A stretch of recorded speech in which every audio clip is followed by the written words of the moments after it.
ಯಾಕೋಬನು ಬರೆದ ಪತ್ರದಿಂದ ವಾಚನ. ಅಧ್ಯಾಯ 4, ವಚನಗಳು 1-10. ಸಹೋದರರೇ, ನಿಮ್ಮಲ್ಲಿ ಕಲಹ ಕಾದಾಟಗಳು ಉಂಟಾಗುವುದು ಹೇಗೆ? ನಿಮ್ಮ ಇಂದ್ರಿಯಗಳಲ್ಲಿ ಗೊಂದಲವೆಬ್ಬಿಸುವ ದುರ್ಚಂದಗಳಲ್ಲವೇ? ಪರರ ಆಸ್ತಿಪಾಸ್ತಿಗಳನ್ನು ಬಯಸುತ್ತೀರಿ. ಅವುಗಳು ಸಿಗದೇ ಇದ್ದಾಗ ನೀವು ಕೊಲೆ ಮಾಡಲು ಹಿಂಜರಿಯುವುದಿಲ್ಲ. ದುರಾಸೆಗಳಿಗೆ ಬಲಿಯಾಗುತ್ತೀರಿ. ಅವುಗಳು ಈಡೇರದಾಗ ಜಗಳವಾಡುತ್ತೀರಿ, ಕಾದಾಡುತ್ತೀರಿ. ನಿಮಗೆ ಬೇಕಾದದ್ದು ನಿಮ್ಮಲ್ಲಿಲ್ಲ, ಏಕೆಂದರೆ ನೀವು ಅದಕ್ಕಾಗಿ ಬೇಡಿಕೊಳ್ಳಲಿಲ್ಲ.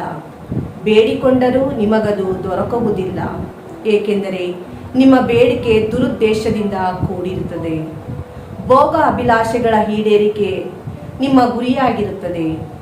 ವಿಶ್ವಾಸದಲ್ಲಿ ವ್ಯಭಿಚಾರಿಗಳಂತೆ ಬಾಳುವವರೇ, ಲೋಕದೊಡನೆ ಗೆಳೆತನವೆಂದರೆ ದೇವರೊಡನೆ ಹಗೆತನವೆಂಬುದು ನಿಮಗೆ ತಿಳಿಯದೆ? ಲೋಕದೊಡನೆ ಗೆಳೆತನವನ್ನು ಬಯಸುವವನು ದೇವರೊಡನೆ ಹಗೆತನವನ್ನು ಬೆಳೆಸುತ್ತಾನೆ. ದೇವರು ನಮ್ಮಲ್ಲಿ ಇರುವ ಆತ್ಮವನ್ನು ಅತ್ಯಾಸಕ್ತಿಯಿಂದ ಅಪೇಕ್ಷಿಸುತ್ತಾರೆ ಎಂಬ ಪವಿತ್ರ ಗ್ರಂಥದ ವಾಕ್ಯವು ಉರುಳಿಲ್ಲವೆಂದು ಭಾವಿಸುವಿರೋ? ದೇವರು ನಮಗೆ ದಯಪಾಲಿಸುವ ಕೃಪಾವರ ಅತ್ಯಧಿಕವಾದದ್ದು ಎಂತಲೇ ದೇವರು ಗರ್ವಿಷ್ಠರನ್ನು ವಿರೋಧಿಸುತ್ತಾರೆ, ದೀನ ದಲಿತರಿಗೆ ಕೃಪಾವರವನ್ನು ಅನುಗ್ರಹಿಸುತ್ತಾರೆ ಎಂದು ಲಿಖಿತವಾಗಿದೆ. ಆದುದರಿಂದ ದೇವರಿಗೆ ಶರಣರಾಗಿ ಬಾಳಿ ಸೈತಾನನನ್ನು ಎದುರಿಸಿ ನಿಲ್ಲಿ, ಅವನು ನಿಮ್ಮಿಂದ ಪಲಾಯನಗೈಯುವನು. ದೇವರ ಸಮೀಪಕ್ಕೆ ಬನ್ನಿ, ಆಗ ಅವರು ನಿಮ್ಮ ಸಮೀಪಕ್ಕೆ ಬರುವರು. ಪಾಪಾತ್ಮರೇ, ನಿಮ್ಮ ಕೈ ಶುದ್ಧವಾಗಿರಲಿ.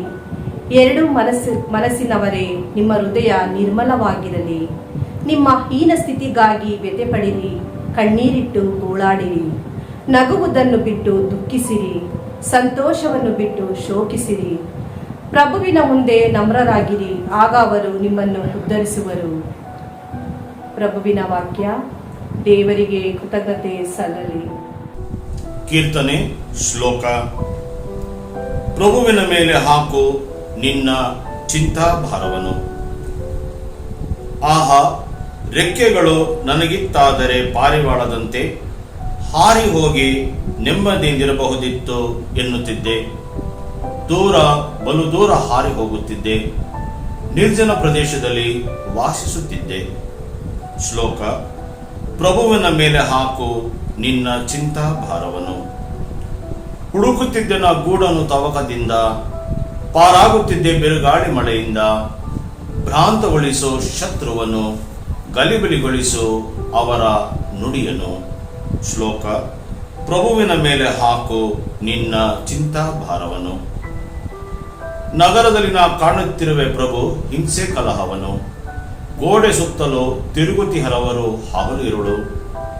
ನಗರದೊಳಗೆ ತುಂಬಿವೆ ಅಕ್ರಮ ಅನಾಚಾರಗಳು, ಅದರ ಮಧ್ಯೆ ಇವೆ ವಿನಾಶಕಾರ ಶಕ್ತಿಗಳು.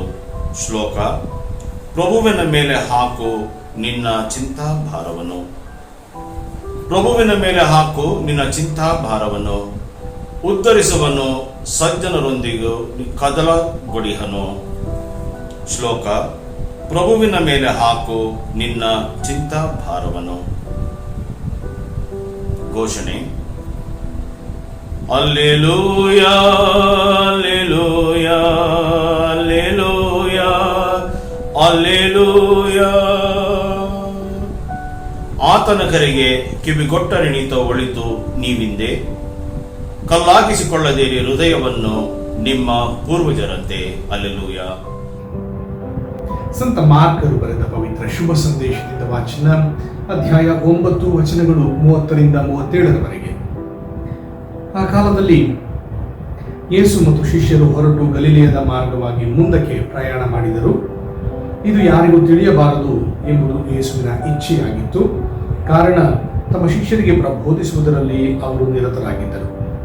ನರಪುತ್ರನನ್ನು ಜನರ ವಶಕ್ಕೆ ಒಪ್ಪಿಸಲಾಗುವುದು, ಅವರು ಆತನನ್ನು ಕೊಲ್ಲುವರು, ಕೊಂದ 3ನೆಯ ದಿನ ಆತನು ಪುನರುತ್ಥಾನ ಹೊಂದುವನು ಎಂದು ಯೇಸು ಅವರಿಗೆ ತಿಳಿಸಿದರು.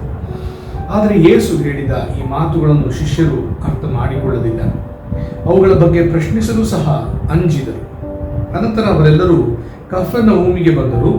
ಮನೆ ಸೇರಿದಾಗ ಯೇಸು, ದಾರಿಯಲ್ಲಿ ಬರುತ್ತಾ ನೀವು ನಿಮ್ಮಲ್ಲೇ ಏನು ಚರ್ಚೆ ಮಾಡುತ್ತಿದ್ದೀರಿ ಎಂದು ಶಿಷ್ಯರನ್ನು ಕೇಳಿದರು. ಅವರು ಮೌನ ತಾಳಿದರು. ಏಕೆಂದರೆ ತಮ್ಮಲ್ಲಿ ಯಾರು ಅತಿ ಶ್ರೇಷ್ಠ ಎಂದು ತಮ್ಮಲ್ಲೇ ವಾದಿಸುತ್ತಾ ಬಂದಿದ್ದರು.